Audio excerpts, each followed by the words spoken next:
আচ্ছা, একটা জিনিস কি ভাবছো তুমি? এই যে জেলখানার মধ্যে যে যারা যারা বন্দি থাকে তারা কিন্তু প্রত্যেকেই আসামি, মানে অপরাধী। সমাজে বিভিন্ন পর্যায়ে তারা বিভিন্ন ক্রাইম করছে, অপরাধ করছে, মার্ডার করছে, রেপ করছে।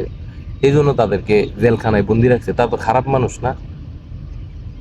এখন এই যে দেখো, জেলখানার মধ্যে তাগরে নিয়ে বন্দি রাখছে, তাগরে কিন্তু প্রতিনিয়ত তাদের খাবার, তাদের পোশাক, তাদের চিকিৎসা এগুলো দিতেছে কিন্তু।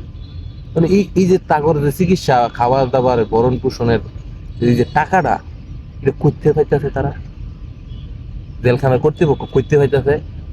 সরকারি ট্যাক্স না, জনগণের ট্যাক্সের টাকা না এটা?